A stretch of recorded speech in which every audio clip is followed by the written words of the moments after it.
You're watching Fanboy Versus with your hosts, J.D. Church, Chris McFeely, and Chris Triplett. And you are listening to Fanboy Versus. I am your host, JD, joined by Nicole, Chris McFeely, Chris Triplett, and hey, Brian Kilby. I just wanted to talk All-Star Superman. Yes, well, that's yes. Secretly, see, our show is produced, and Brian is actually producing our show now. So he was actually here last week, but I'm awesome. nobody saw him. So, anyway, he's here this week. He's going to talk to All-Star Superman, like we said. This week, it is Fanboy versus the Undiscovered Country, as apparently all of our comics deal with death this week. So at least mine did. All 4 of the comics that I read. So we'll be talking about, of course, that means Spider-Man, Fantastic Four, a couple of other things, and then, like I said, All-Star Superman as well.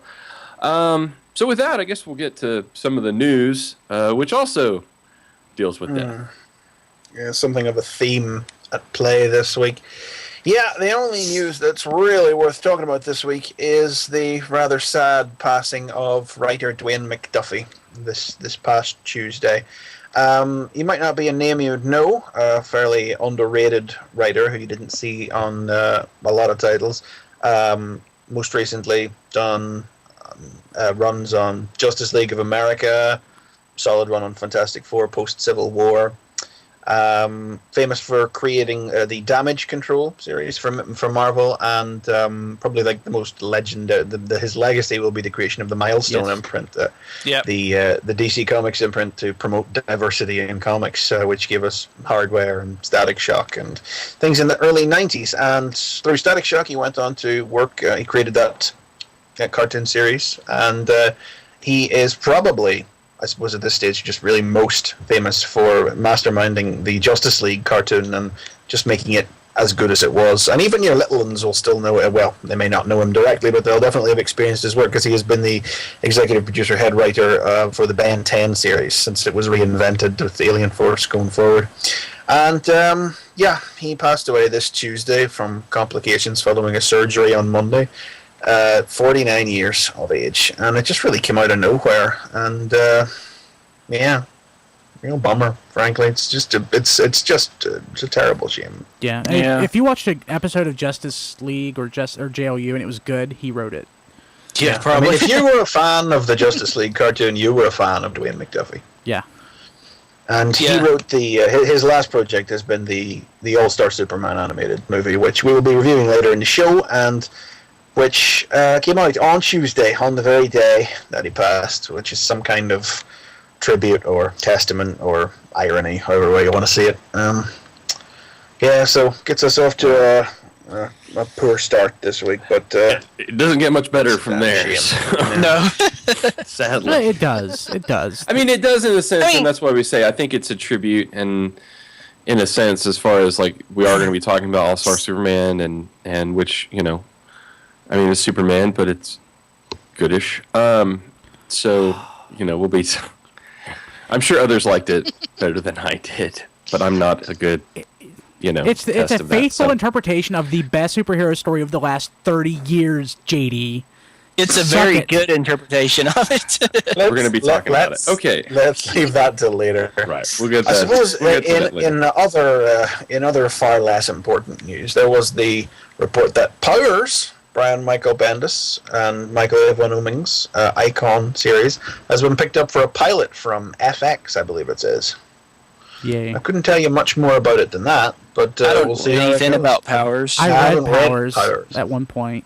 I know of it, but that's about it. Superhero CSI is the theme of it, and it's yes. So that's certainly a thing that's happening. Yeah, that's news. Great. And another bit of news that we actually missed last week, but it is actually about comics, so I always feel we should try and report some comic news if there is any, is more Fear Itself teasers have sprung up online in the last 2 weeks, focusing on this "Who are the worthy?" tagline that Matt Fraction teased for us a while back whenever it was announced. We've seen 5 images of groups of 3 characters crowded around fallen hammers. They're not Thor's hammer, but they're obviously intended because, whosoever hold this hammer, if he be worthy. And you've got groups of 3 characters fighting over these different hammers. But they're really strange mixtures of groups. Like you've got one group is Iron Man, Bucky, Captain America, and the Grey Gargoyle. Awesome. I know, that gets my attention. And then there's Colossus, the Thing, and the Hulk. And I'm going to have to look up the others, though, I'm afraid. I'm not doing it. Wasn't like Dracula in one of them? Dracula and Storm and someone else, yeah. Yeah. What the hell is going on with this series? Yeah. Well, I mean, I'd be interested to see if any of these are actually going to be in the series itself. Juggernaut, Kid Loki, and Hercules, Giant Man, Absorbing Man, and Miss Marvel. And where's the other one? The other one is Dracula, Storm, and the Red Skull. So that's curious. Seems like I saw another one somewhere. Oh. When there was one in the Spider-Man issue. Yeah. What was it? Oh, well, that was just one of the previous 5 we'd seen. Oh, was that one of the previous 5? Okay, I hadn't seen that one. Was that one with Red Skull? This one here? Yes. Nom, nom, nom, nom, nom, nom. No, this one was with Iron Man with a bunch of dudes in power suits. Oh, yeah, that's one of the... yeah, I don't Legacy. think I saw that one before. Do you fear the legacy you'll leave behind? Yeah, that's the one I'm talking about. Yeah, that was one of the earlier designs. I mean, these ones that I was just describing, they haven't appeared in comics yet. They've just been on the internet so far. We'll be seeing them in the comics later. Suffice it to say, I think Fear itself definitely has my interest off the back of all of these teasers and things. Interested to see which way it goes. Yeah, I want to read it. This is starting... Prologue is next month, and then it starts in April itself. April. Okay, cool. So about the same time as Flashpoint, War of the Green Lanterns, and yeah, okay. Too many crossovers. I know there's going to be. It's going to be a crazy summer per usual, but we'll be here, Fanboy Versus, covering the whole thing, guiding you through it. We ought to cross over with like another podcast and like fight them. We could do that. I can make that happen. We can make that happen. So one thing I want to mention real quick before we get into reviews, because some of you may have missed it, I did talk to Troy Hickman this past week. As I mentioned, Troy was the writer-creator for Twilight Guardian as well as Common Grounds, which was actually drawn by Dan Jurgens and some other artists as well. So it was a really fun interview, really cool guy. So if you got like 30 minutes or so, sit down and listen to it. It's pretty cool.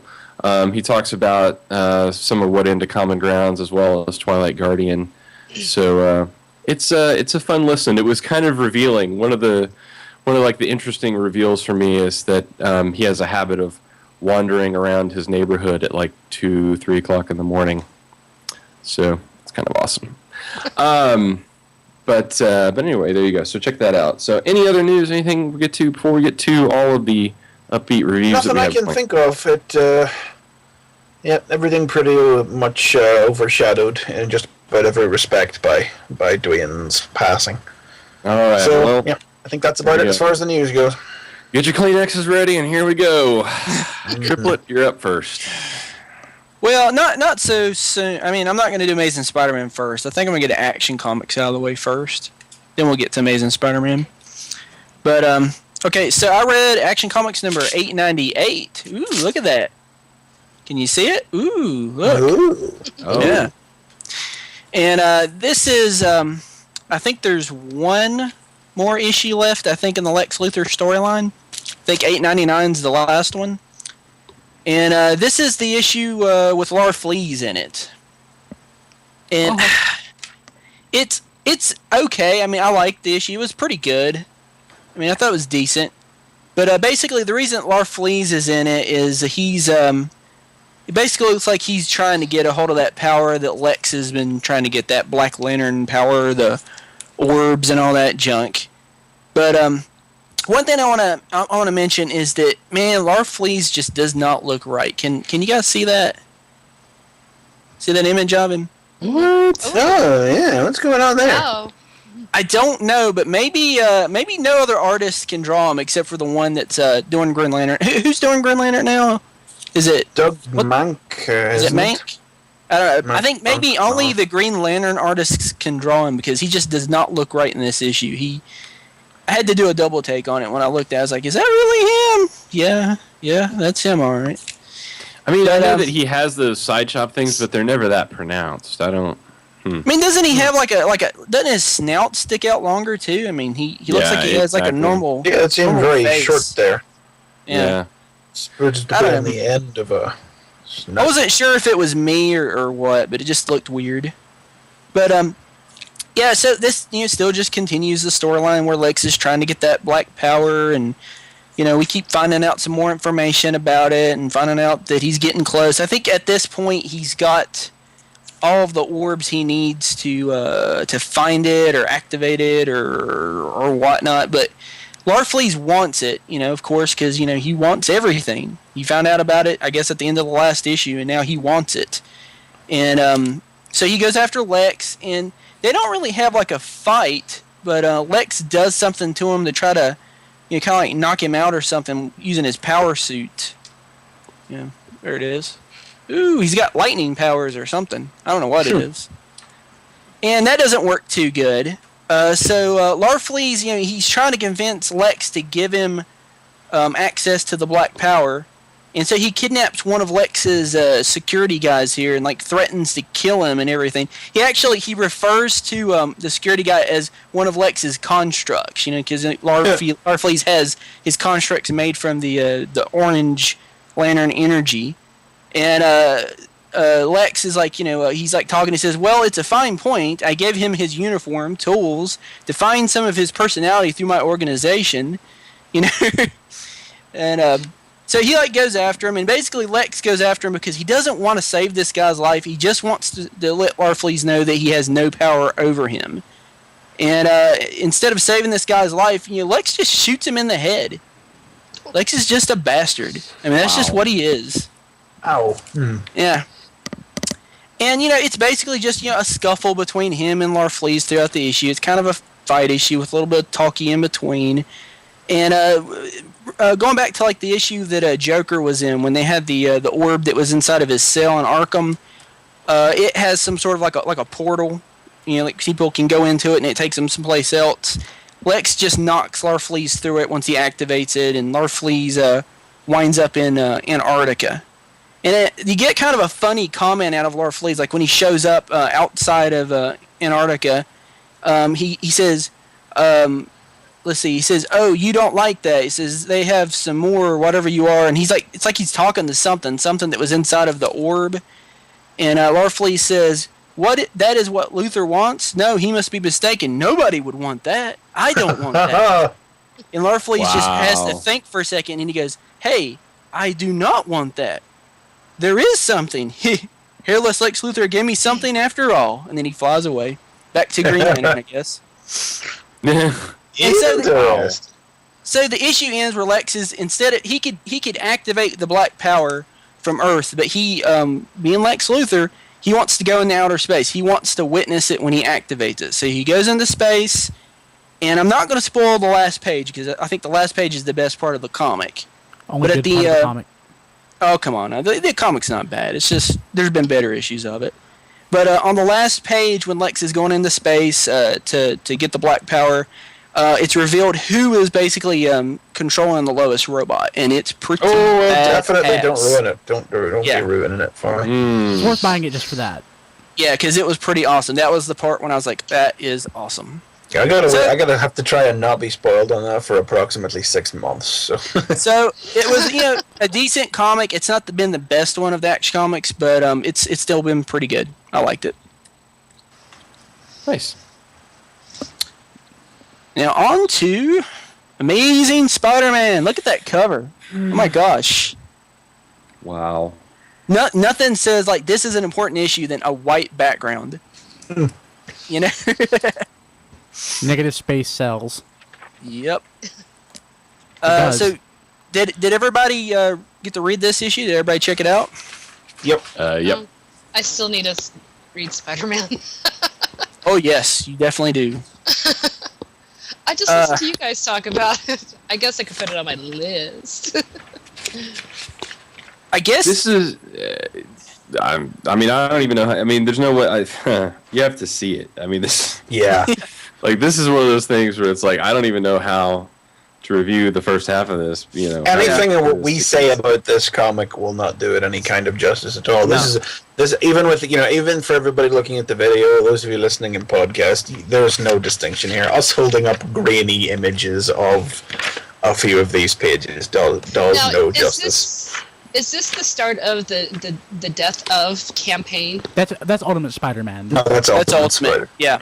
Oh, Yeah. okay. Different. This is I'm- basically just kind of like what happens like right after the end of the story with the Spider Slayer and Scorpion, which we talked about 2 shows back, was it, or 3? Yeah. I can't remember. Marla Jameson died, and this is basically what the characters are doing, how they're dealing with the death of Jonah's wife, and it's very similar to Fantastic Four, honestly, Yeah. how it starts. Yeah, it's silent issue, but in that's about concept, but not. it. Yeah. And execution is execution. totally different. Totally Well, different. I mean, like as the issue starts, like I kind of like you thumbed the beginning of this issue at the same time while looking at Fantastic Four, because I was thinking 2 death issues on the same day. What in the heck? And then I thought, well, wow, they're doing the same thing.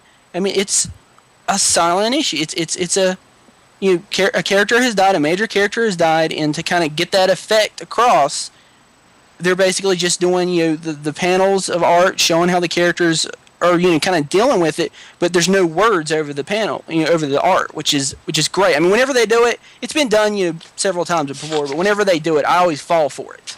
I don't. I like it. Only if Well, it works. depends. Like, it has to be done right. I mean, It the has to be problem an for I think, artist that can put it across, and I think but this artist. it also really takes did. a. I'm sorry. Go ahead. Oh, sorry. Go ahead. No, I was just gonna say, but I think it also takes a writer that's able to explain what they're wanting to say visually. Yeah. And I don't know how to. I mean, in a sense, it's like because these are the same. Because these are together, it's almost like my inclination is to try to review Fantastic Four. And compare the two. I want to try not to do that, but it's like for me, if I had to pick which one is better, it's the slot version because I felt like in the Fantastic Four there was moments where it was basically telling the story minus the dialogue, whereas this is telling the story without the dialogue, without the need for it. The panels. Well, before I even tell get into everything. this issue, I would like to say that I think I did like the Fantastic Four issue better. I did too. I mean, I like this issue too, but I like this issue for like a different reason. I mean, Yeah, I was really torn. I didn't want to have to decide between the two of them, but I get definitely what JD is saying. Whereas, like, it's true of the Fantastic. I mean, both of them have moments where clearly, like, what we're seeing is just something where nobody speaks, and we're not. It's not that we're seeing something that has had dialogue removed. It's that we are just looking at a moment that is genuinely silent. But in Fantastic Four, there are definitely moments where it is just genuinely silent. But then more so, there are also scenes where it's clear that the dialogue is just not there and that there is speech happening. Yeah, actually, I want to put it this way. Of the two, I did like Fantastic Four better, and I'll explain why. Fantastic Four showed me something new and different, and sort of like something that superheroes do when one of their own falls, in a completely plausible and believable way. Amazing Spider-Man is something that I've personally gone through before, and I've seen it, and it's real, and so it's something that happens. It's very true to life, and I think because Fantastic Four does something new and different that I've never seen before, I like it a little better, and that's no fault of Amazing Spider-Man. It's actually to its credit that it's that true to life. It's like, wow, that's how it feels. That's like the emptiness, the loneliness, the solitude. But I like Fantastic Four just a little bit better. And I think it's because the whole issue worked better. I think probably the art is better on Amazing Spidey. Oh, I love the art in Fantastic Four. I love the art in Fantastic Four. Yeah, definitely. But Marcos Martin on Amazing Spidey. This is the first issue that Marcos Martin he's one of the 3 rotating guys. We got Humberto Ramos and Stefano Caselli. I say keep him. I love him. Yeah, he's great. The retro styling, fantastic. Especially as you get into the second half of I just think the story. Nothing. The second half lost me. The second half is crazy, but if anything, I love how it starts. And I just want to show this image. Look at this. I don't know if you can see it very well. Look at that. That was nice. I like that. I did. You have to. The way you have to read it is you have to turn it, and turn it, and turn it until you get to the middle. Oh my God! It's great. Fantastic. The best part of the issue, and I think the best part of the spoken part of the issue is when Marla was telling Peter that she would be back, and he was like, it's like, well, I built spider slayers. I'm a villain. Villains always come back. You're not a villain. I guess I'm dead then. I had deja vu about this because we were talking about that. Johnny dying and about how Johnny's coming back because he's a superhero, but Marla's not going to come back because she's just a backup character. Yeah. And when they said that, I was like, "Oh my God, that was brilliant! That was brilliant!" I mean, this issue is fantastic. It's amazing, actually, I guess. But I like Fantastic Four a little better. This issue is something of I think Slott may have said it himself. It's something of a pocketed history of life and death in Spider-Man. So are we saying that it's only the first 10 pages are the silent funeral? Yes. The rest of it is Spidey having a fevered dream in which he relives and revisits and just meets everybody that basically, quite possibly, because Dan Slott did. Oh crap! I just busted one of my staples. Possibly everybody that he's ever known that's died. Yeah. Mm-hmm. Crazy guilt-ridden dream about all these people that have died, and there's like some that I was like, who is this? I have no idea who this is. What about the resolution? I think I can name most of them. Yeah. What about the resolution? His realization at the end. What did you think about that? I want to know where they're going with this. I want to see what happens next. I hate to say this. Yes, Spider-Man. He says no, from this point on, no one dies. On my watch, no one dies. And then what happens on the next page? Yeah, I know, but that wasn't on his watch. But here's the thing: he's a superhero. He's supposed to save people. No one's supposed to die.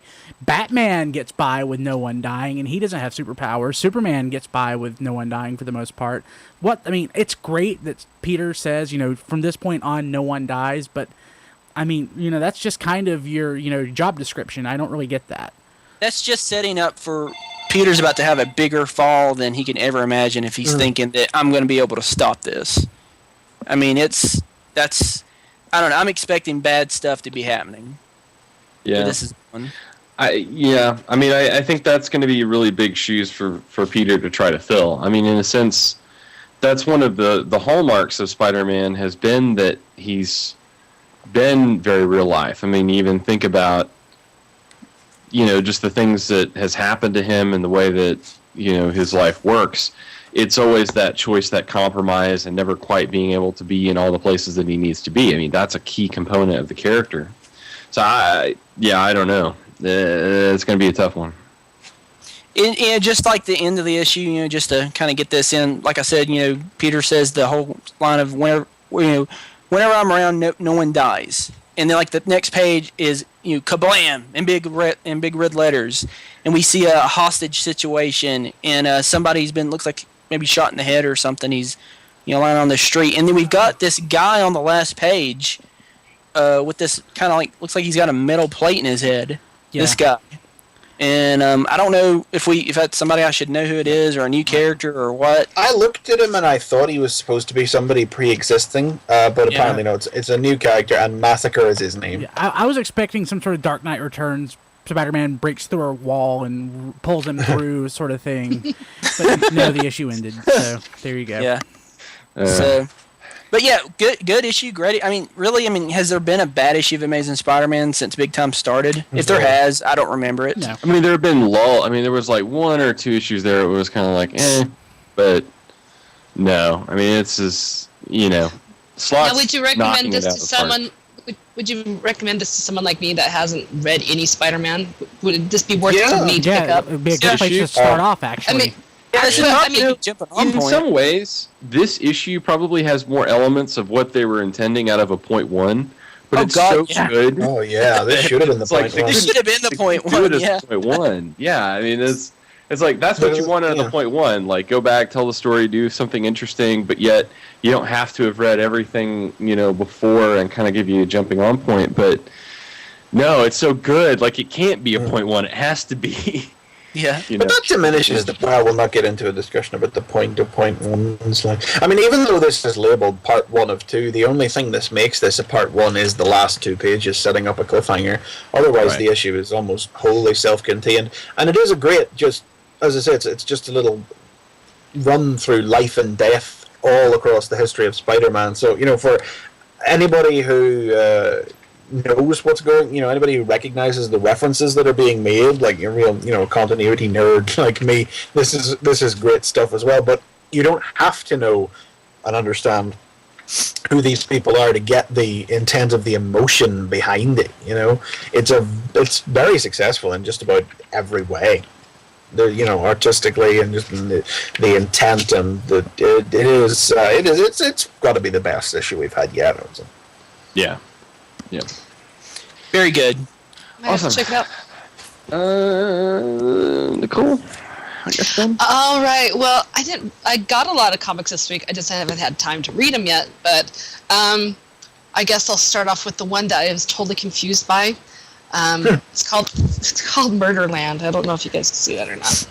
That's have the you guys best heard of title ever. I've never read it, but I love the title. Yeah.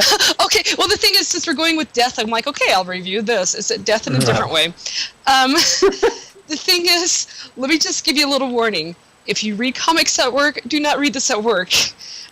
There is a lot of violence and full frontal nudity in it, and so it's probably not the best when there's a lot of coworkers around. So, Keep that in mind. yeah, it's the first issue of a series. Of course, I'm a sucker for that. Try to figure it out. Basically, it's a bunch of assassins who are out to get one another, hence the name Murderland. The first assassin is more like a master of disguises, hence why she's running around naked a lot. So, Sounds like a good reason to me. Yeah. Good enough, anyway. the thing is, she's totally bald too, so I don't know if that. She's got the Sinead O'Connor look going on. Let's just say that. So, Hey, there's but fans of that. It works because she changes into wigs and stuff, and so basically it's assassin against assassin. This issue is kind of confusing at first because it's just setting up for the rest of the series.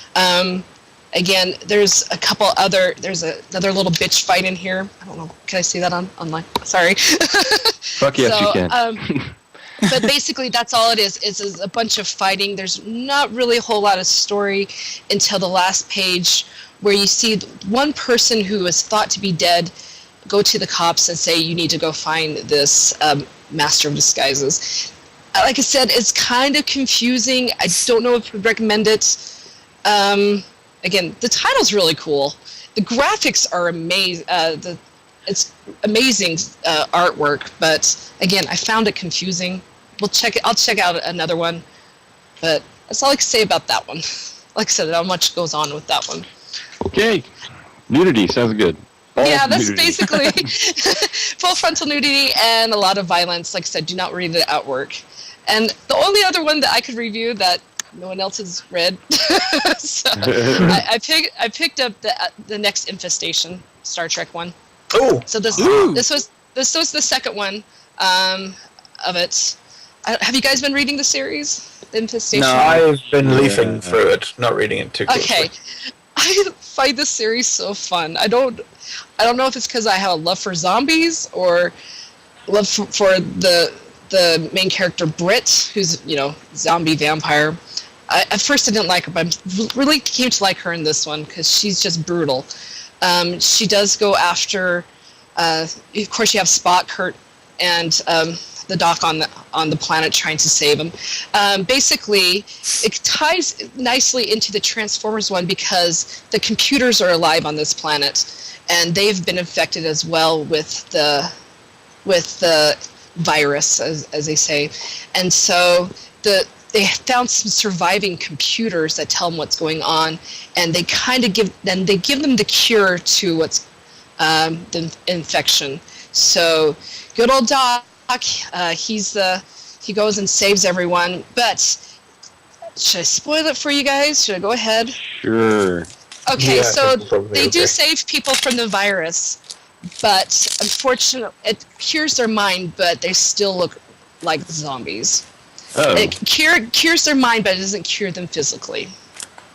So, and Britt is off to the next world, which is G.I. Joe next week. So, it's a fun series. I really recommend it. I probably will read this series even after the whole collage. So, if you're not reading it, do. It's really fun. I've only read the Yeah. Transformers ones personally, but I think I like the Transformers one. I thought was fun too. You know what? I'm not a big Star Trek comic fan, and I had fun reading it. So Oh, there was just no getting around how awesome that scene from the first issue was, where Bones is scanning the guy and it just turns out Yeah. he's dead, Jim. you know, he does have a lot of good one-liners in here too. It's Bones just is a massive. fun comic. It's just fun. I do recommend it. So, and it does have that Star Trek feel, if you're a fan of Star Trek. So, Awesome. yeah, I recommend it. Okay, so let's see. I am going to start with something that was recommended to me, which was The Mission. I'm not the only one that read this. That was what I liked. So, this is, to give a little backstory on this, this is by the Hober brothers. There's a, I can't remember what it's called right now, but there's a move within some people at Image to try to get people who do film into comics, and these guys did the screen adaptation for Red. Okay. With I just saw that the Bruce other day. Willis and stuff. Yeah. So these guys have wrote not the screen adaptation for that, and then they're writing this 4-part mini for Image Comics. Actually, you know, I think that there should be an initiative to keep comic creators into comics. Yes, instead of getting them into film. Yes. Or, yeah, I don't really give a crap if someone who wrote a movie that I've never seen does a comic, and you know, unless it's good, and then you know they stay in comics. You know, I've never really cared for this whole let's get famous Hollywood types into comics. But it went so well with J. Michael Straczynski. Okay. Bring back Brian K. Vaughan. Give him back Hollywood. Thor was good. Okay, so this takes place in Chicago. Our main character starts out. I mean, I want to try to just give some details and not get too far into it. It's definitely a fish out of water story.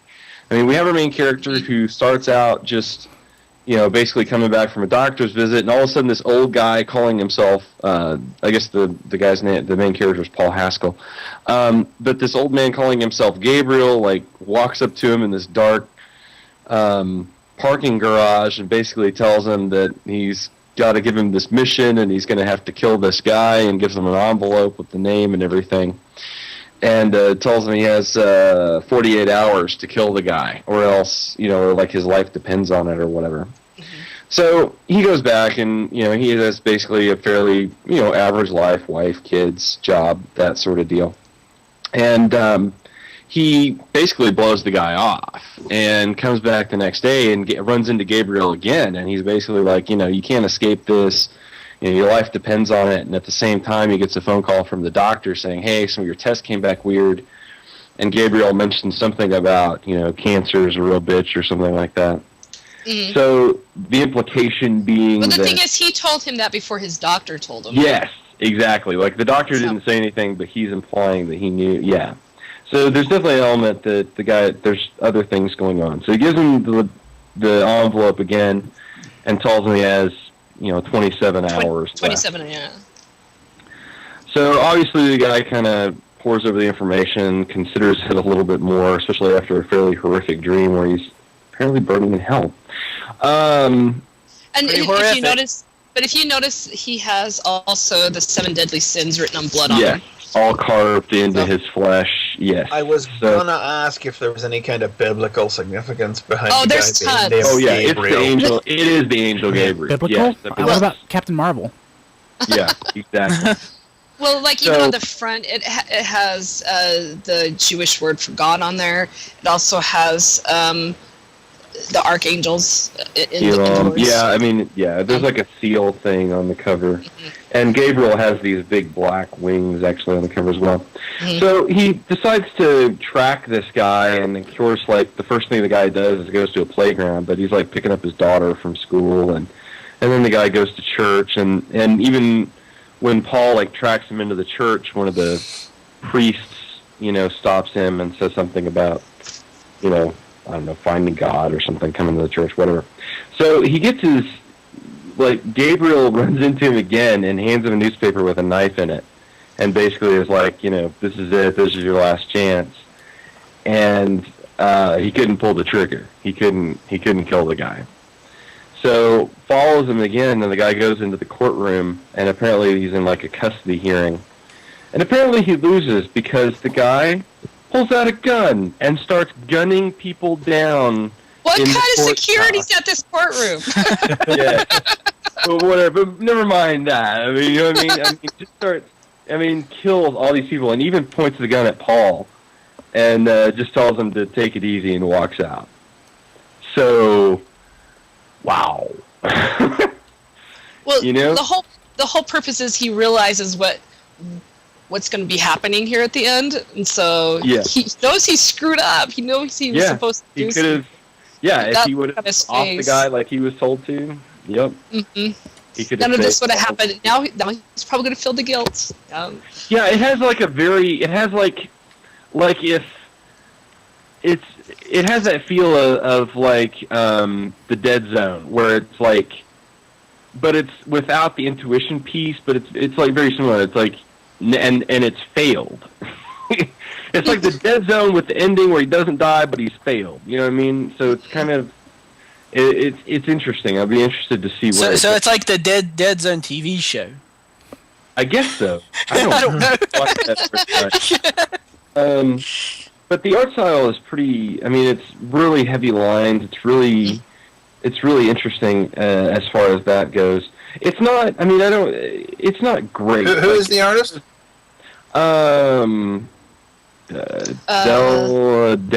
Deladera, I guess. Werther Dell'Edera, yeah. Yeah, Werther Deladera. Is this So- a one shot or a mini series? No, this is a 4-part mini. Oh, So there'll be another next month. I don't know. I may check it out. I may not.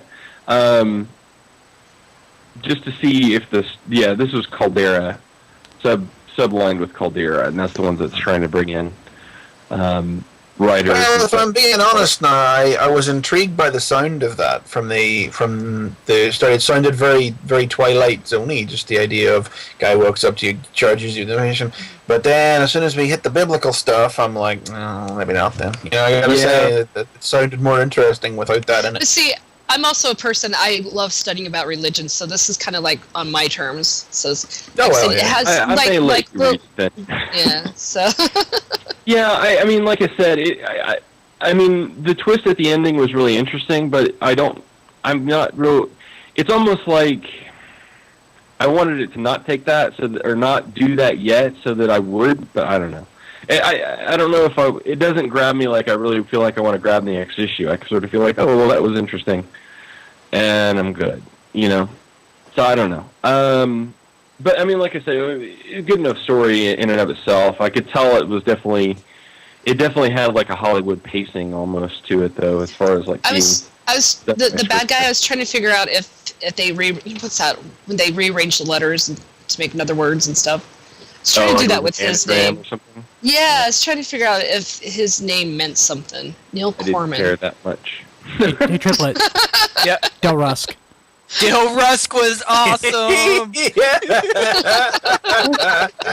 Oh, I miss Jeff Johns at Avengers. The It's classics. so epic. For those who don't know what we're talking about, go and read Red Zone by It's Jeff good. Johns. It's very good. So anyway, so that's the mission. I don't know. Maybe check it out. I think I'll not, Yeah, I think I felt if I'm good. honest. So, but yet again, death. Yes, hello. And speaking of death, my love, my current love, next to Booster Gold, Jen lost. So, last issue, you may remember, Jaime got shot in the head. How's that going for? Well, I'll tell you. I'll tell you. This issue is, I don't know, this issue feels like a not Jeff Johns version of Secret Origins Max Lord. Okay. It feels, I don't know a lot about Max's history, but most of this issue is retelling key points of his history that may not have been told. So, the first bit of the story is like he's in high school and he comes home and his father has shot himself in the head. And apparently his father worked for like a big chemical corporation or something, and he found out that they were hiding like negative results of some tests and things. And he was going to report them, and they basically made his death look like a suicide. And so he knew, you know, of course, Max knew and his mother knew, and like from there, that's what got Max into like building up a corporate empire and trying to take them down and take them over. And he actually ended up failing at that because Lex beat him to taking over the company, which was Chemtech. And so there's a lot of exchanges in this issue that happened between Max and his mother talking about his motivation to succeed, and yet she's trying to remind him, you know, to remember where he came from, but yet to be powerful. There's a really great point later once he got his mind control abilities, in which she talks to him and basically tells him, you know, yes, now you have powers like them, but you're not one of them, and never forget that. Never forget that no matter what happens, you're not one of them, you're one of us. And so you start to see where Max came from. I mean, as far as like his motivation of trying to control those with superpowers. The whole reason that he did the JLI, in a sense, was to have control over his own group of superheroes. And what his mother basically said was, you know, he has the power now to control minds, but he's always had that ability. It's just that it's a little bit easier for him once he actually gets his powers. So it's not really something new for him to deal with. It's just that it makes it easier for him to do that. And then I think the most revealing part, which I don't think has been, I think this is new and a bit of a retcon. There's a moment where Max is sort of watching all the news screens after Coast City was destroyed, and he's drinking, and obviously he's probably had a little bit too much to drink, and Booster comes in, you know, basically saying that he's, you know, there to help, or they're going to, you know, go to work on stuff, and he starts talking to Max, and Max has this dialogue with him where he basically says, you know, this is all your fault, meaning the superhero community, and he's like, you know, saying that essentially if it wasn't for them, would all these people have died? You know, that it's because of the superheroes that the supervillains do what they do. And it's that escalation of power argument that, you know, if it just wasn't for the superpowered heroes, there wouldn't be superpowered villains, and, you know, things like Coast City wouldn't have happened. And he even said, you know, there was like a difference between things like Doomsday, who was basically just sort of a force of nature, and then superheroes came in and stopped, and yeah, people died, but that was just sort of a force of nature thing. This is just a villain being a villain. as far as what happened to Coast City, and it was sort of pointless and meaningless. And Booster kind of, he gets the idea that there's more going on, and Max says that his mother lived in Coast City. So essentially his mother was killed during the destruction of Coast City. And at the end of that conversation, Booster starts to kind of apologize, and Max tells him to forget that he ever knew that. And it was that bit that started Max down the line of, the OMAX and all of the other events that took place, because essentially it's from that base motivation that essentially it's the heroes that are causing the villains to do terrible things, and he's trying to prevent that escalation and all of those things from happening. So I think it gives Max... So Max became an asshole during the reign of the Superman, is what you're saying? Who did? No, he's always been an asshole. He's always been an asshole. That's the thing, and I think that's what's interesting too. Is it goes back is he's always been an asshole because he was made bitter by the death of his father, because his father's death was, covered up and made to look like a suicide. That is what was his base motivation for becoming rich, for becoming powerful, and then his motivation going forward. So, and then it's just that after his mother was killed as well, that just put him over essentially that edge where essentially, now he really does blame the heroes community for the death of his mother, because it's essentially them that caused the destruction of Coast City and everything else. So, this is a pretty solid comic overall, but I have to admit that I have a lot of trouble seeing it as anything other than the next in a line of what is already several attempts at retroactive justification for a casual, massive alteration to Max's character. I have no prior history with Max Lord prior to Infinite Crisis because I didn't read DC. I didn't know the guy. Meant nothing to me. But before that, he was a used car salesman of a character. Just imagine.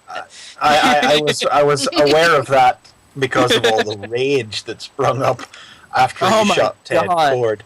But so it doesn't mean much to me personally, but it's like it always just seems very apparent to me that the villainizing of Max was never very well thought out. So it seems to just always be one explanation on top of another. As I understand it, before Infinite Crisis, when Max had last appeared, he was a cyborg. Excuse me. Yeah, and there was no explanation for why he was human again with mind control powers. Now suddenly, whenever Infinite Crisis started, so they had to slip these little casual. I think it was an early issue of Booster Gold, maybe, where Max commented in a narration box about how he'd spent millions on surgeries to get himself turned back to normal. So, over a year later, before they tried to casually, quickly explain something like that away. That's awesome. Yeah, even in this issue, he mentioned something about an alien invasion. I think that's the Bloodlines. Oh. Because Bloodlines was the one, what is it, the aliens drank people's spines or something. Them doing, what was that, 1993, I think, and them doing that gave some people powers. That's where Hitman came from. Hitman being the only character anybody remembers coming. Was that Garth Ennis that did Hitman? Yes. Yeah, I thought so. And I guess they're retroactively explaining that that's the source of Max's mind control powers, not his bloodlines. Yeah, I think so.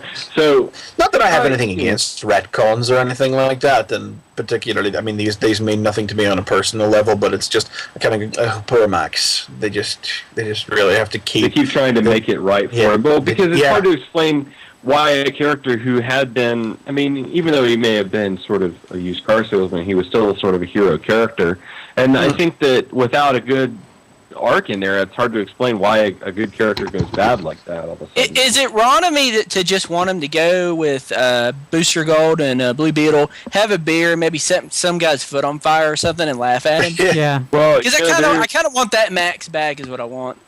I don't know. You're right at the end of the Giffen DeMatteis run, so. Okay. So you've got 2 issues of that left-ish. Oh, awesome. I should read that. But anyway, so into this, so you see, so at the end of this, Max launches the new, I guess, checkmate building / spaceship thing, and all of our JLI heroes escape with Blue Beetle, and Rocket's Red hooks up all his tech equipment to it, and they're asking how Jaime is and what's going on, and he just looks down and looks back up, and he's dead. Aww. That Shocking. I can't help but read that. It's Skeets who says that line, isn't it? No, Isn't it it's Skeets? Rocket's Red. Oh, okay. Then. Yeah, it's Rocket's Red because he's got his equipment hooked up to Jaime's suit, so he's apparently getting the readings out of his suit. But he says he's dead. I don't know. So that, getting shot in the head, last issue. Wait until now to announce that he's dead. We'll notice the scarab hasn't actually retracted itself from his body. That is It does in exactly. death. Yeah, I would think that the scarab would retract if he was dead. Well, can the scarab take control of his body and he become like a zombie Blue Beetle now or something? Ooh, that's the next big title from DC. Yeah. Zombie Blue Beetle. Zombie Blue Beetle. There it is, Ed and Black. So I don't know. I'd read it. I'm a sucker for zombies. I like this issue for the Max Lord stuff, and I do kind of feel like, 1 issue worth of Jaime's dead, okay, he's not really is okay with me. 2 issues, if he's not really dead, I'm going to be really disappointed, because it's not really fair. You know what I mean? Yeah. If you do, if you do it once and it's sort of a bait and switch and then he's okay, that's fine. But to do that twice, I think is a bit excessive. And I just can't believe he's dead. DC loves that character too much. No, I mean, he's going to be in Smallville in, a month? Yeah, sometime in March, I think. Or The world doesn't love him enough in order for him to keep an ongoing series, but DC editorial really loves him. It's like Marvel and Moon Knight. Yeah. But the other thing is I don't know what's left for the character to do. Gen Lost is going to end with the end of Brightest Day. They've got Booster moving into Flashpoint. I don't know. Maybe they are going to kill that Find character something off for him to do. Go off and join the Teen Titans or something. Yeah, I mean, They could do would find something for him to do. Yeah. Moon Knight's Secret Avengers. Yeah. Touche. So anyway, I like I said, I like the Daredevil just so they could keep publishing Black Panther.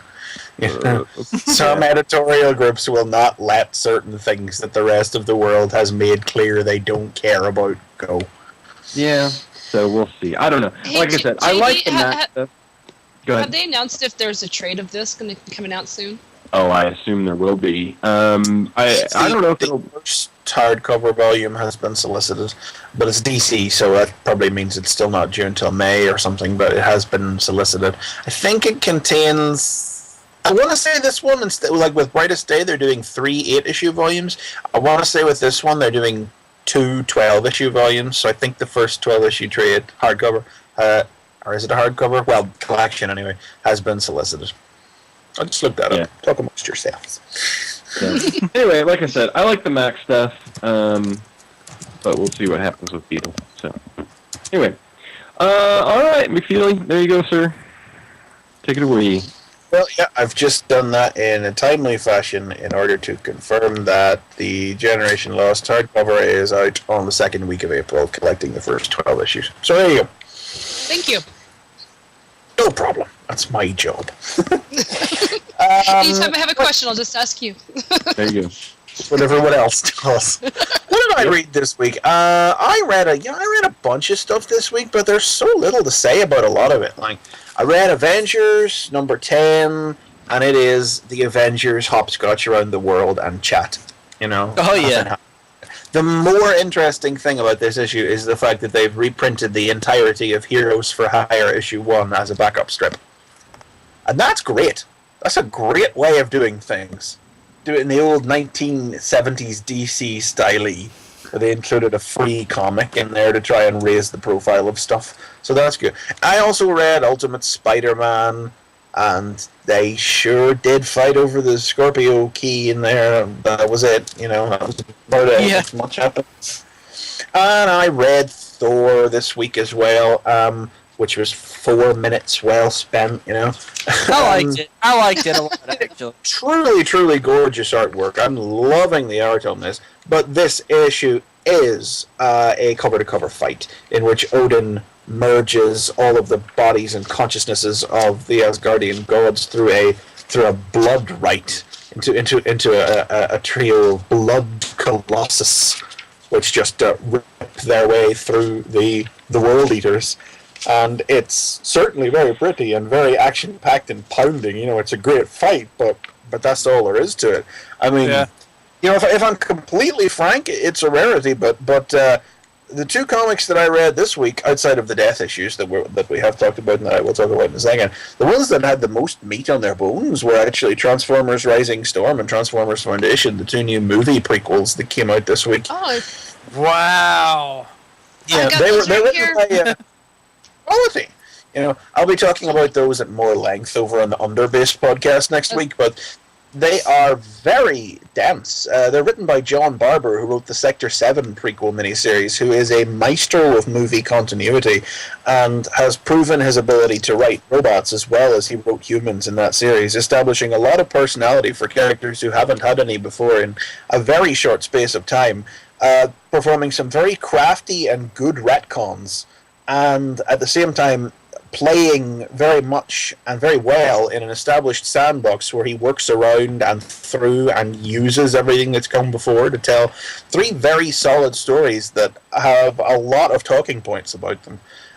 They're some of the best Transformers comics that have come out this year so far, and I look forward to more of them, and I would sit here and talk more about those if I wasn't going to talk about them on another podcast for 2 hours. I enjoyed them. I was always iffy with movie stuff.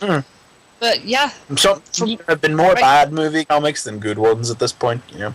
I preferred Rain of Starscream. That's still my favorite movie comic, but this is only 1 issue so far. So I just think John Barber has very quickly established himself as the go-to guy in movie universe. And it seems to be there's some continuity in this. Oh, it's steeped in it. Yeah. Can you imagine that? It's actually worth Continuity in Transformers? Yeah, in Transformers. Can you believe it? Yeah. Really? Oh my god. Yeah, he's done some very good stuff with Elita 1. And what's also really good is that they're not just the first issue of 2 separate miniseries. These are very much 2 things that are supposed to be concurrently published and read. There's themes evident in and references to things that are happening in one book that are in another. I love Shockwave on the cover there. He looks beautiful. Yes. And Shockwave is in it. You have that going for it. It's got that going for it as well. I would say of the two, Foundation is probably the better, but I felt that I got more talking points, more interesting continuity work, and just general setup in Rising Storm. I'm hard pushed. I liked Rising Storm better. I liked Rising Storm a little bit better. If I sat and thought about it, I'd probably lean over to Rising Storm. I'm very much on the edge. It's just both of them do. Rising Storm probably accomplishes more, but Foundation does some interesting world building. See, Foundation has the rather unenviable position of that it has to fill in a load of backstory that is necessary for the story of the 3rd movie that's coming up without making it contradict the 2 previous movie prequels we already had. It's really got a lot to do with dancing through hoops in there, but he has managed it very well so far.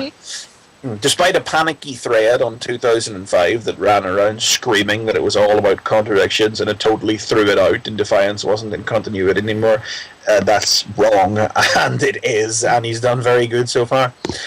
But Rising Storm, versus Alliance, last year's between movie prequel, stuff happens in this one, so that's an immediate of Alliance. I actually look forward to the next one. Unlike the ongoing, Well, ongoing is yeah. That's why we don't talk about that on the show for a reason. Most of the time. Comics, and I can easily say more about them than anything else I read this week. So there you go. That's why I'm talking about them for a little bit. Right. Well then, with that out of the way, we'll conclude with the other death issue this week, and it's got to be me that does this, doesn't it? It has to. Yep. Last month in Fantastic Four, the Human Torch met his end, and this month is the final. Spoiler! Jeez! Yeah. How dare you ruin it? Wow. Threw it out there. This month is the final issue of Fantastic Four, and it presents us with a double-sized issue with two stories, both written by Jonathan Hickman. The first one entitled A Month of Mourning, which is the longer of the two, and it is an entirely silent story with art by Nick Dragata, and a backup strip, which is what the preview pages that were shown for this issue online, the discussion between Spider-Man and Franklin Richards, with art by Mark Brooks. And, Brian, well, you say what you said. I think that just summed this issue up very well before we go anywhere. Say what you said about these two. Oh, about the two books? Versus Spider-Man. Yeah. Okay, so Fantastic Four treats... it shows what happens when superheroes die and how they deal with it. Amazing Spider-Man shows basically what happens when, humans suffer death and a loss. And, I mean... Amazing Spider-Man is very true to life, at least the first half of it, But Fantastic Four, it shows something sort of new and crazy and different. It's why these people can, blow up cities with the flick of a wrist. So what happens when when one of them fall? How do they feel? How do they react? This story, it covers the span of a whole month. The issue is called A Month of Mourning. It doesn't literally cover every day, but it does jump from day to day, and those are the only words for throughout the strip. Just little captions that say day number whatever. The Invisible Woman returns to the Baxter Building to find the Human Torch has died. She is just inconsolable.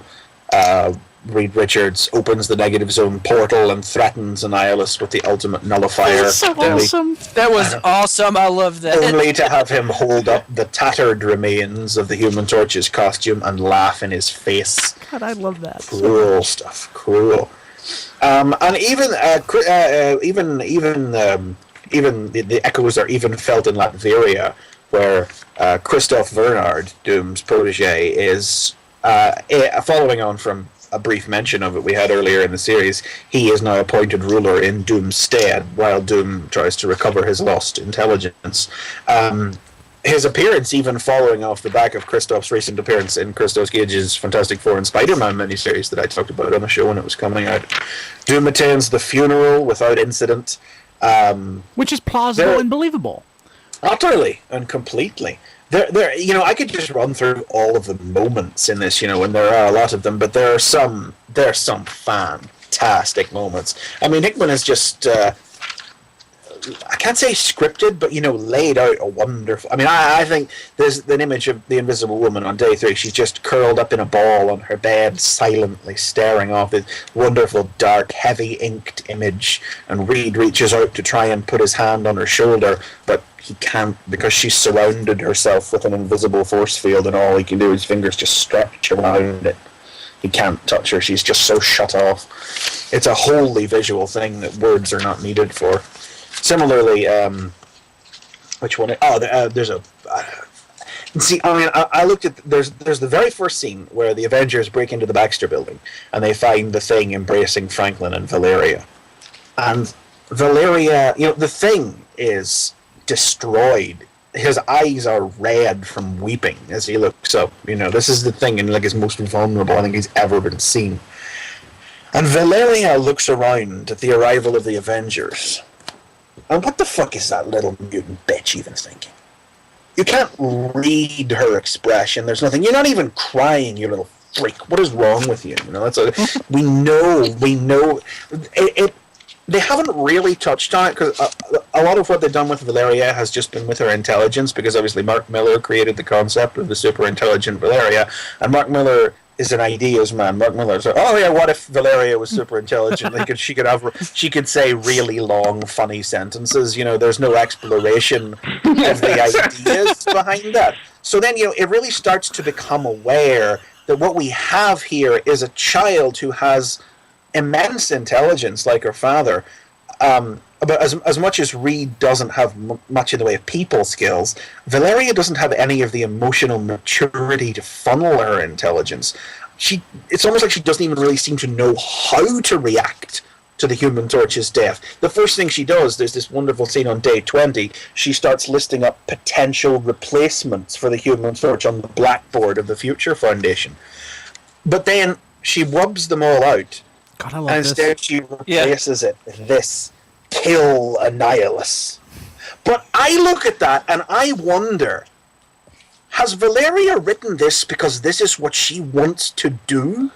Or has Valeria written this because she thinks this is what everyone else wants to do? I can't read this little psycho. Sort of like sociopathic tendencies, almost. Yeah. Is she like, nobody is reacting to this list I have written up on the blackboard. What will I replace it with? I don't know how to we've already seen the complete sociopathic tendencies she has. When she went off to make a deal with Dr. Doom upon learning that her dad didn't accept the council's stance that they would have to give up his family to join with them. It is... just in and that's an intensely creepy moment on so many different levels, because ultimately, if these kids want to do that, they are going to find a way to do it. Oh yeah. And then on a whole other level, we've got the Thing goes out into the desert on day 26 and meets Bruce Banner and Donald Blake, who I think they're just trying to present him with a little holographic memorial of the torch, is all they're trying to do. But the Thing just won't have it. He shrugs them off. And, of course, the Thing deals with this in the only way that he can. Bruce and Don turn into Thor and the Hulk, and they just have a fight. The Thing just... this is just fantastic six-panel piece of artwork, as the Thing just pounds and pounds and pounds away on the Hulk until all he's doing is just beating his fists against his chest and just collapses in tears against him. It's fantastic stuff. Yeah, had a lesser writer done this, Ben would have probably ended up fighting the Hulk and beating him, which is preposterous. So just in his rage. Yeah. And then the strip just concludes with Reed, days without sleep, eyes red, sitting in his lab, unshaven, staring at his threat board, the Negative Zone invasion, Inhumans invasion, Celestial invasion, Franklin's powers, Galactus on the way, and the reformation of the Council necessary. And then the final page of the first strip, his portal activates, and Nathaniel, his father, steps out of the time stream, and the only words in the issue, "Hello, son, I'm home." Awesome. Nathaniel last seen being kicked into the time stream by Franklin at the end of that earlier story. That sounds like a good story. Man, It is so good. My favorite part's the back. This is the second strip, actually. That's it. I mean, ultimately, that part's really good. I think the art in the second strip probably succeeds in selling a lot of what's in it a little better than Dragata's art does on this first It's one. so the first strip is so Jack Kirby. It's so forcibly Jack Kirby, but I still liked it a lot. Oh yes, absolutely. But sometimes you just can't. There's just not as much emotion there, Like the Invisible Woman's face as Franklin hugs her, I don't know what she's feeling there, But the funny thing is, this backup strip is about. There's not much point in me doing a read through of it. And it is Spider-Man and Franklin talk about Johnny's death, and Ben tells him about Spidey tells him about the time his uncle died. And Franklin's fears that he could have used his powers to stop his uncle from dying, and how Spider-Man knows he could have used his powers to save his uncle. It's great. It's great. I got a little quaver in my throat when I was reading it. But it's drawn by Mark Brooks, who historically I have not been a huge fan of. When I first saw him on the Ultimate Spider-Man title, I always thought he was overly cartoony and chunky, and not in a not in a natural sort of way. It didn't feel like it was natural. But I didn't recognize him when I first read. I got to the last page and I was like, "Shit, that was Mark Brooks! Fuck, awesome." I've read his novels more than I have his comic book works. I wonder if it's the same Mark Brooks. I'm honestly not even sure. Is it the one that wrote World War Z? That's Max. No, that's Brooks. Max Brooks. Oh, that's Max Brooks. Brooks. Okay, that's okay.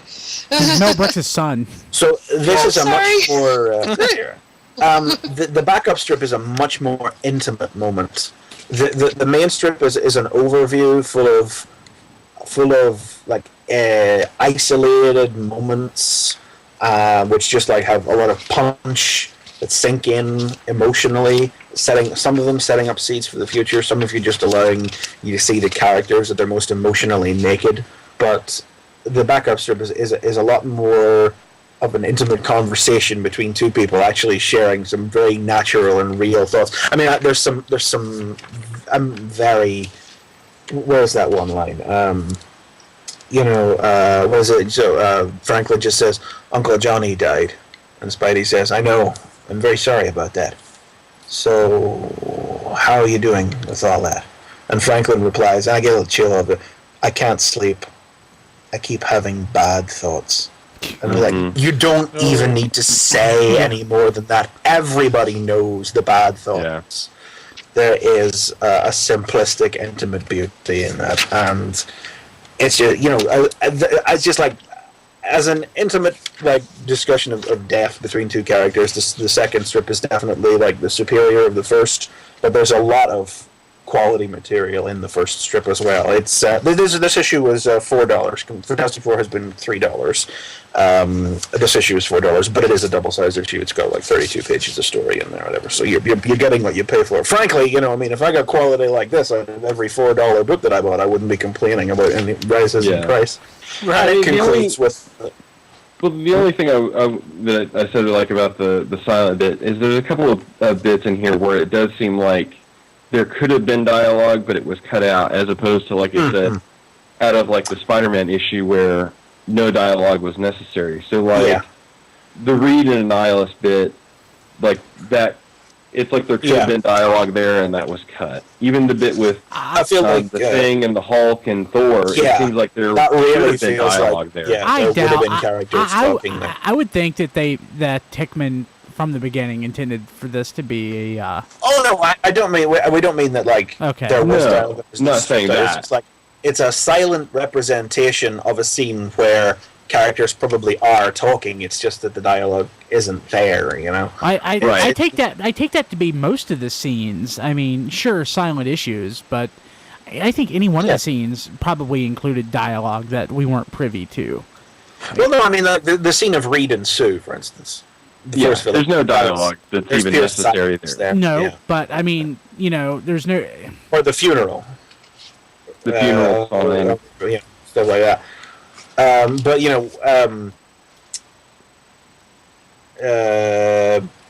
a lot of the other scenes feel like somebody was probably saying, but as you say, compared to Spidey, the moments captured in the Spider-Man story, because it does sort of jump from moment to moment, the Spider-Man story, but in a much sort of smaller time frame than this month-spanning story.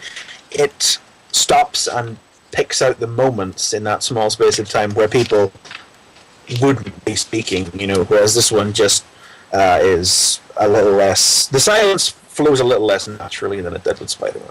Put it that way. I kind of felt when I was reading it, and there's even the scene in the silent part where Spidey swings up to Franklin, and I kind of felt like, I mean, even though that is a backup story, I kind of felt like that. Oh, this is what happens right after Nathan shows up. I mean, it just kind of seamlessly just turn the page. Oh, now they're having a conversation. This is where the words come in when I was reading it, and then I noticed, oh, this is considered a different story. Okay. Yeah. And then the whole thing ends with a short letter from Jonathan Hickman to readers. And it just ends with this is the last issue of Fantastic Four. Where exactly do we go from here? Well, pretty simple, really. Same place we've been headed the entire time. Tomorrow. Awesome. Very awesome. And yes, standing orders at my store for Fantastic Four have doubled the past week with people wanting to get in for FF. So Awesome. Nice. Times are good. Excellent comic of an excellent series. I think I'm going to do some kind of sparring edition that's just going to be a bit of like a little retrospective of all of Hickman's run-up so far. I can't wait till Fantastic Four 600. Yeah. Yeah.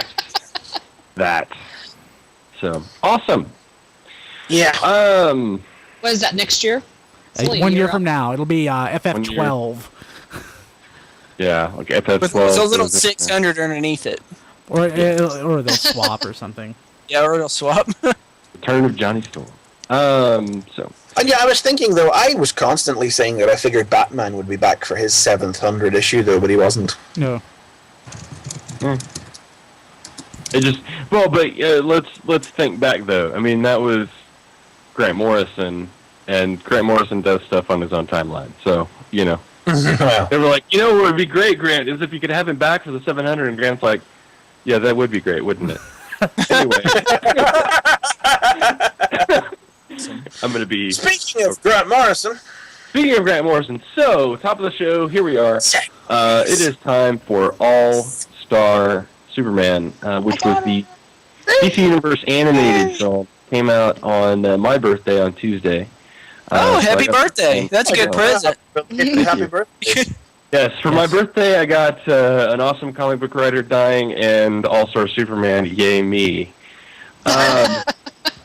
So, I'll let someone that's more invested in this talk about this. Who wants to talk about this? Brian, do you want to talk You about have this? no heart, JD. Happy birthday. Yeah. Thank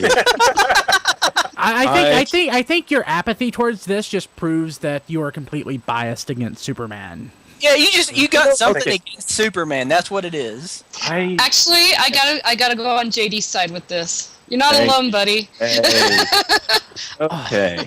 Maybe some people are biased in favor of Superman. No, dude, I've read all kinds of Superman crap, and I've quit buying Superman. I can't tell you how many times. Yeah. All-Star Superman is just, I mean, the Grant Morrison comic is just, it's probably the best superhero story of the last generation or two. It's just, it takes everything that's awesome about Silver Age Superman and just puts it in a modern context. Just great stuff. The movie All-Star Superman, Dwayne McDuffie's script, is pitch perfect to the tone of the. I mean, it doesn't follow the exact continuity and things. It's very faithful, but there are some changes in the transition. But it's pitch perfect. It feels like reading. It feels like you're watching the comic. McFeely, I mean, what did you think? Well, I definitely say I really enjoyed it. I definitely think it's one of the best ones they've put out, one of the best animated movies. A lot of people throw around that best superhero story thing.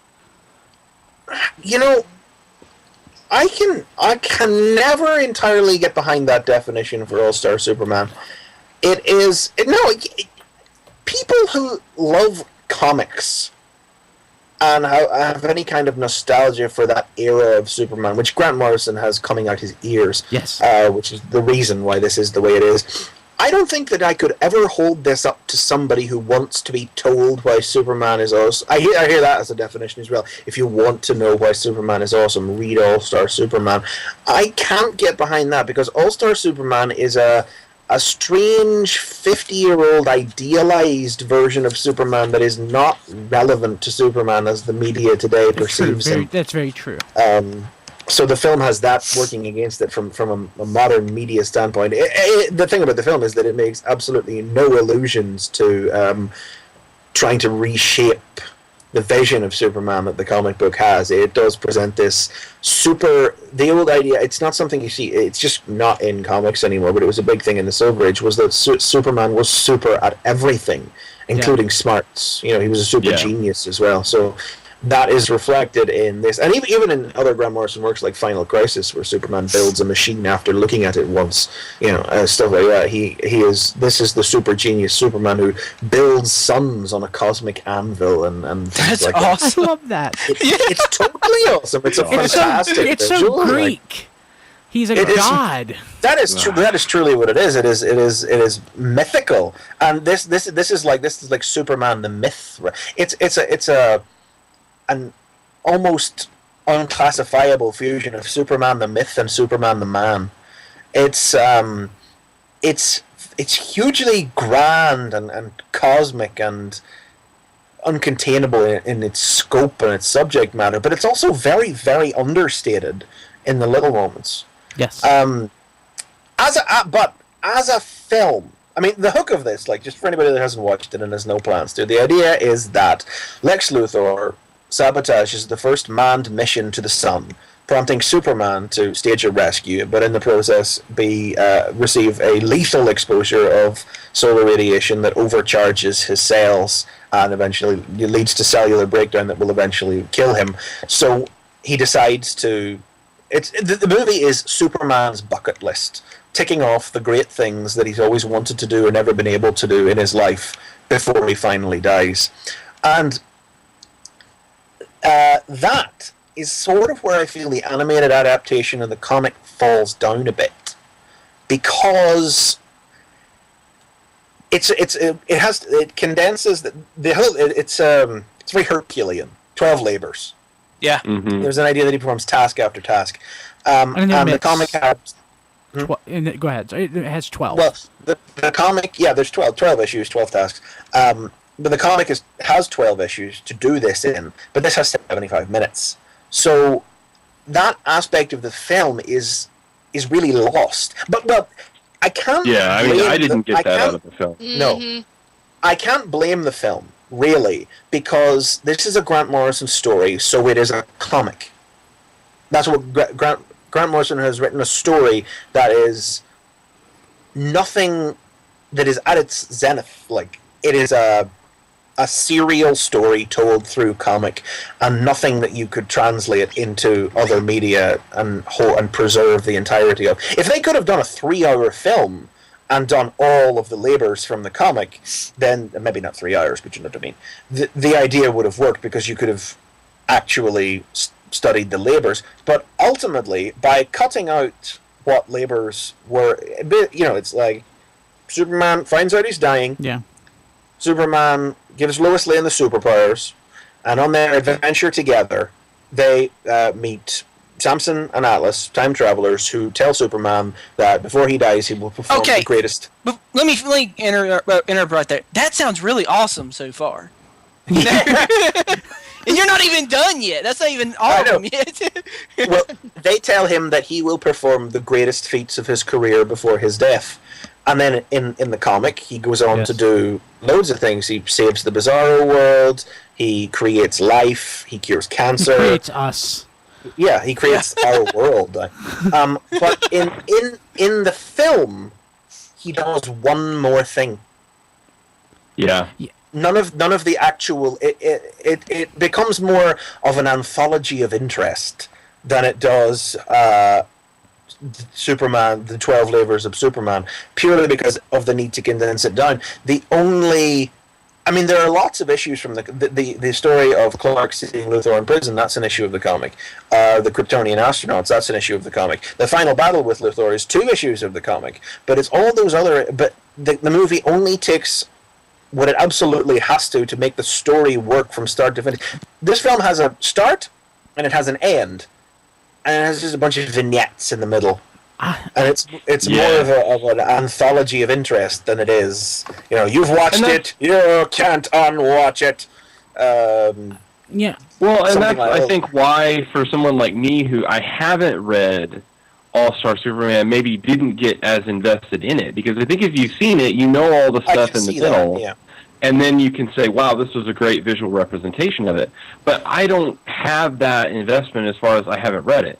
Now, I'll have to admit, what you're talking about sounds interesting. I like that concept of, connecting him to, ancient mythology, and I think I could probably get into it if I read it.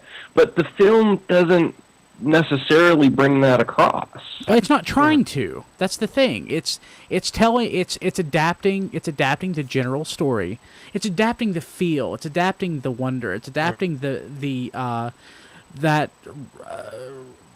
that nostalgia for Superman, the Silver Age Superman that everyone knew and loved. That's imbued throughout the whole All-Star Superman comic. It's putting that into film. It's not trying to, capture every single detail from the 12-issue run. It's not. It can't. It would get.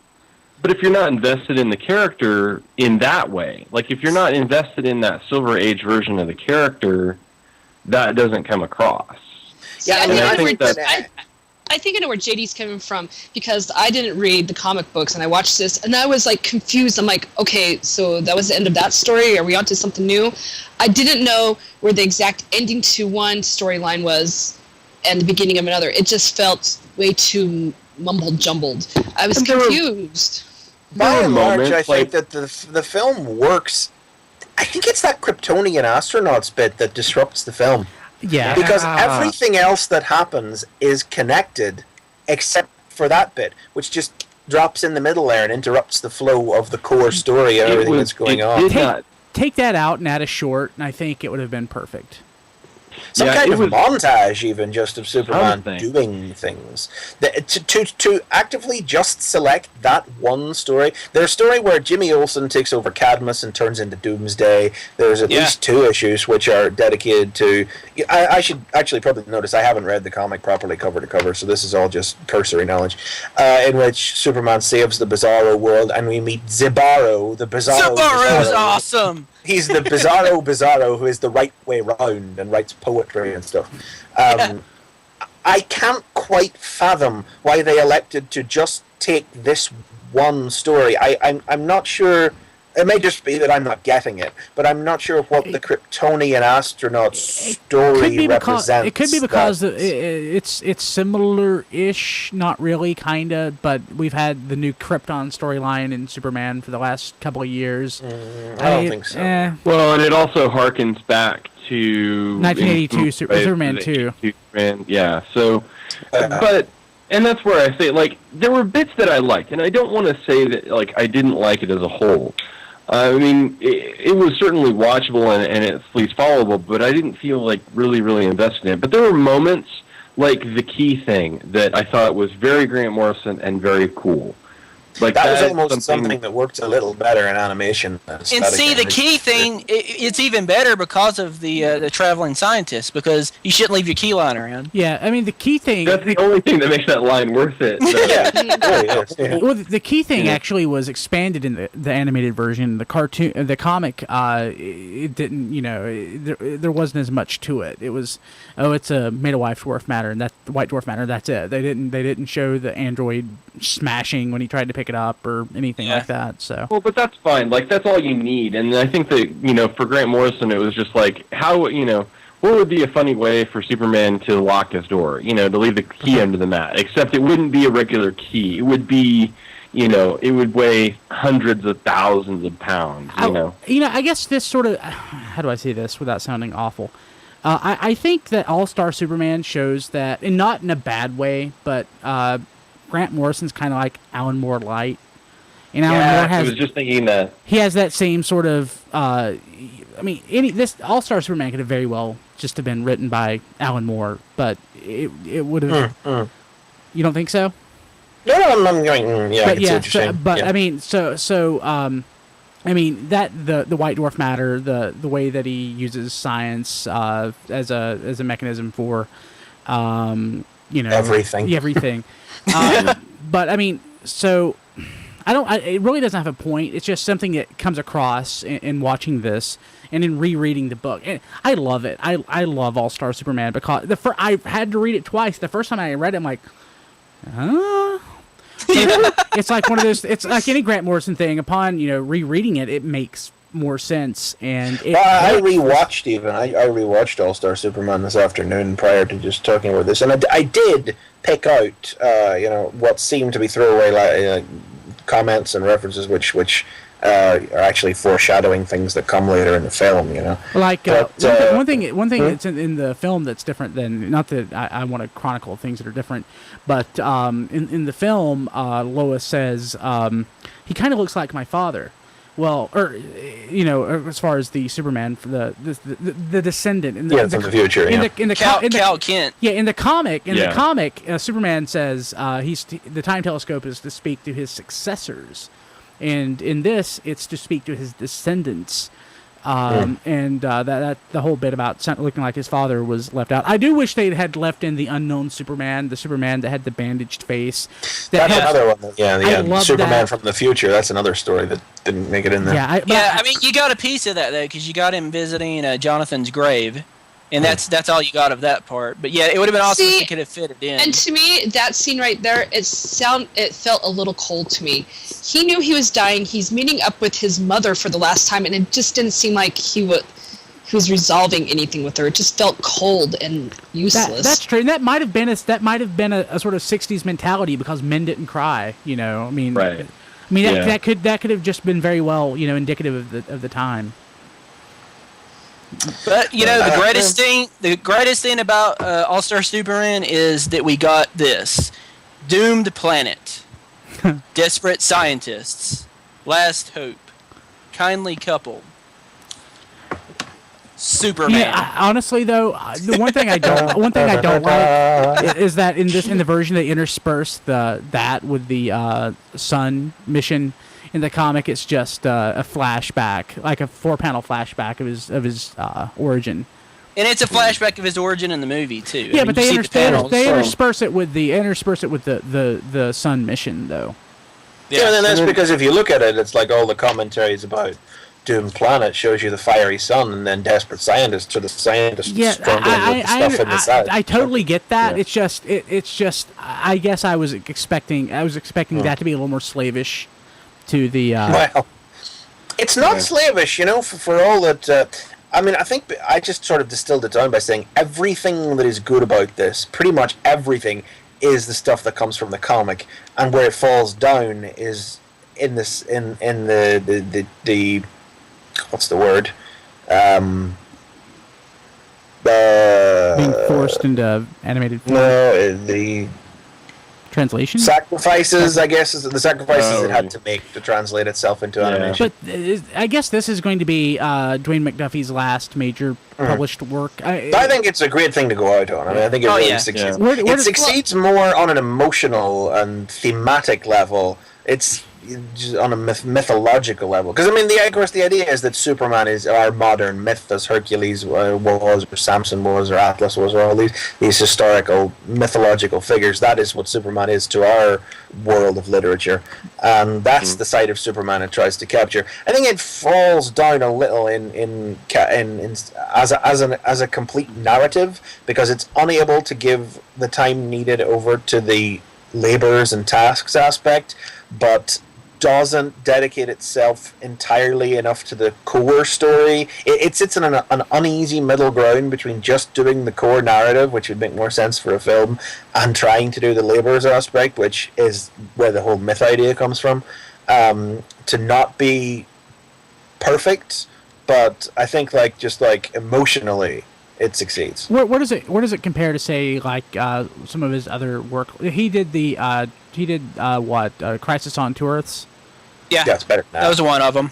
Yeah, Crisis on Two Earths was good, I thought. It was very good. Yeah. But it was good the way I Justice League was good. It was good like the way the Justice League cartoon was good. Who did Wonder Woman? Who did Wonder Woman? Did Dwayne McDuffie work on it? Gail Simone. Did Gail Simone do that one?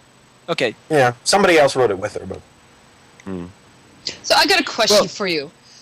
In the comic book, how played out was the love triangle with Lois, Superman, and Samson and Atlas? It was about I honestly thought that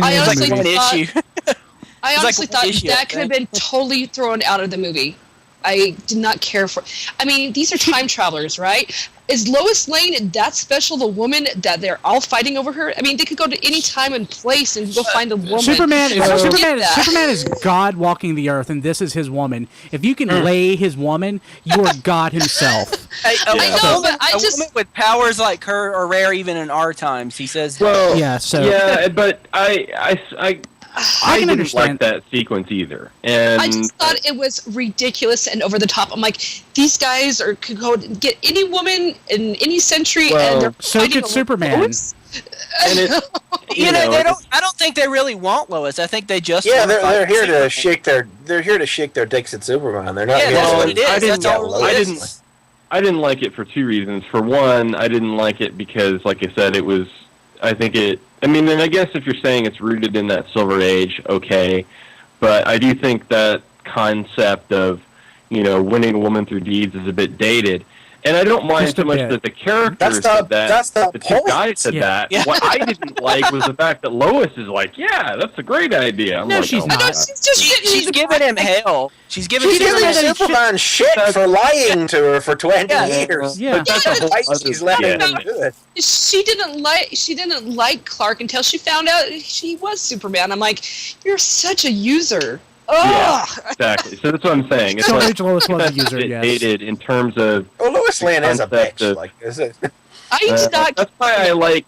That's why, as much as I hate to admit it, that's why I like Smallville better because I like that God. version of Lois better.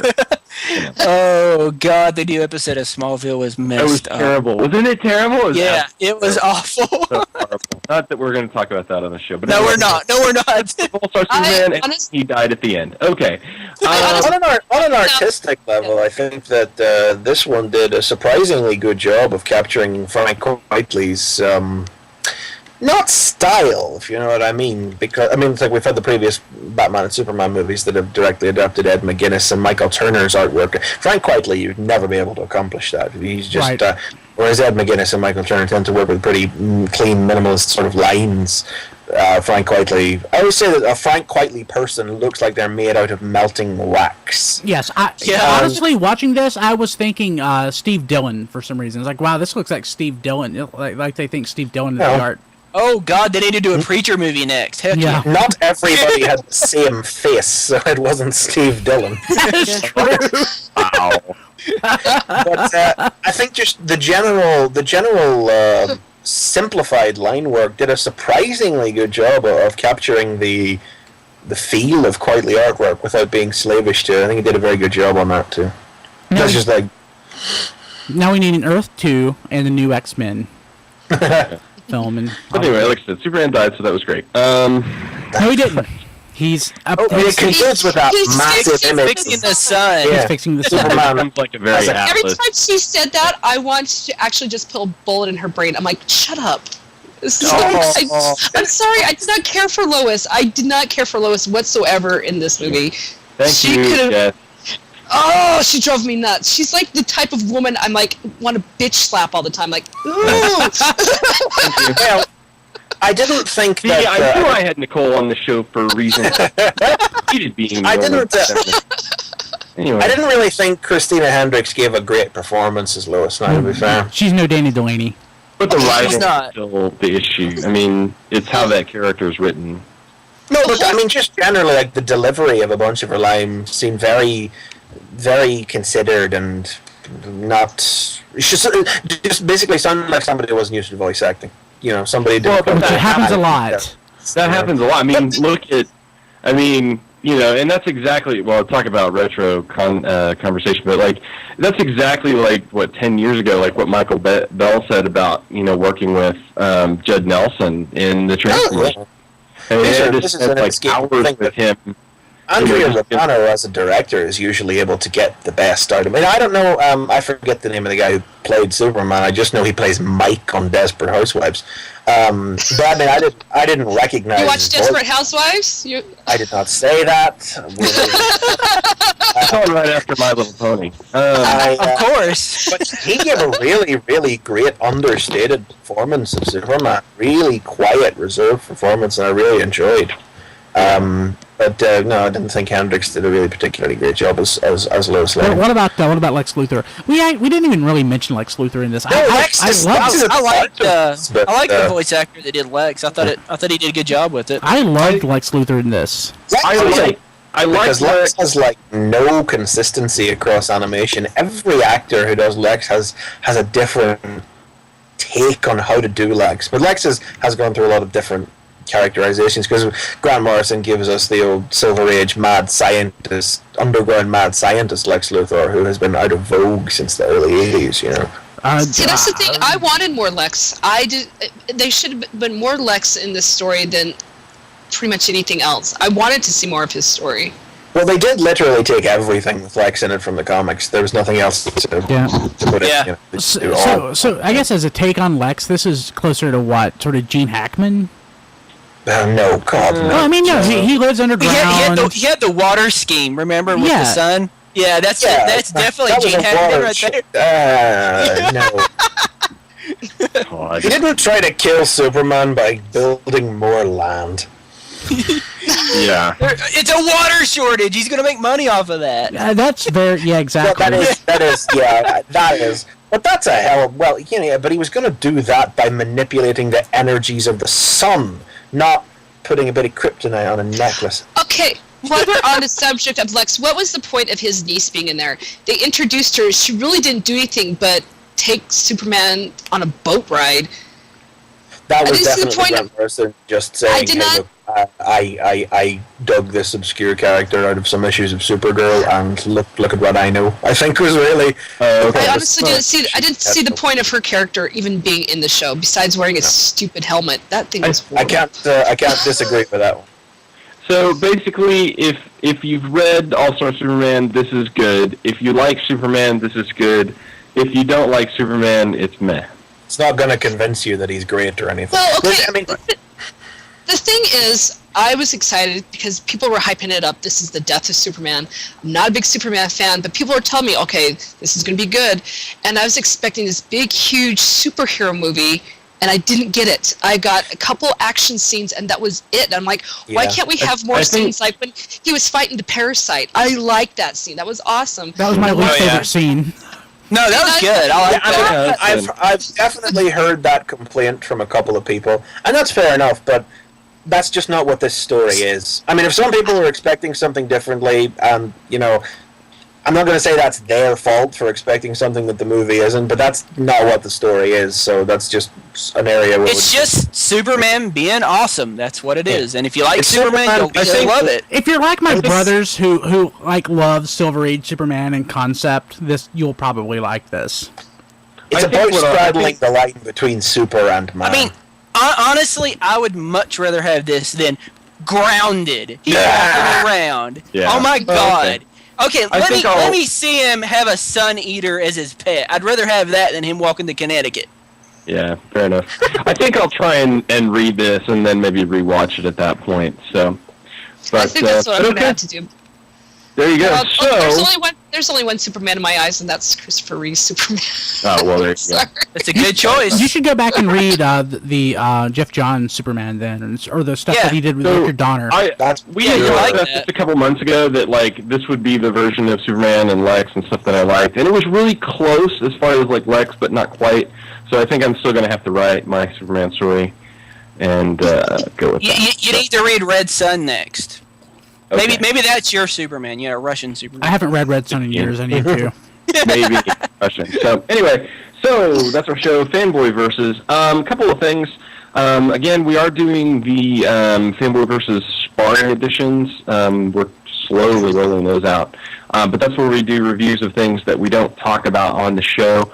I've actually started to do some text reviews over on CNI. Speaking of CNI, it's Comic News International, comicnewsi.com. We're partnered with them, and I've started to post some reviews and things over there as well. We stream live there. We do stream live there when I remember to post it, which I didn't do today.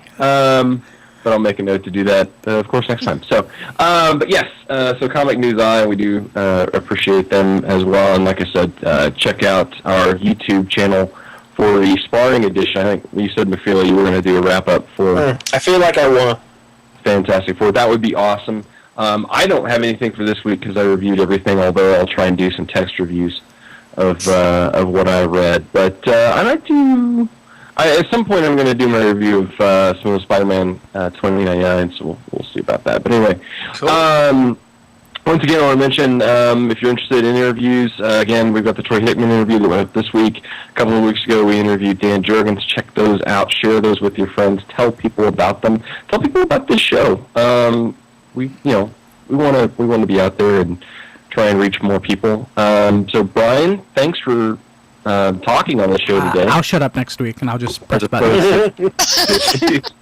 we like having you on every once in a while, but I know that it's hard to get into comics. We gotta look good in front of the boss, right? Yeah, JD? Who's in the yeah, yeah. So, anyway, there you go. That's the show. Anything else, real quick before we go?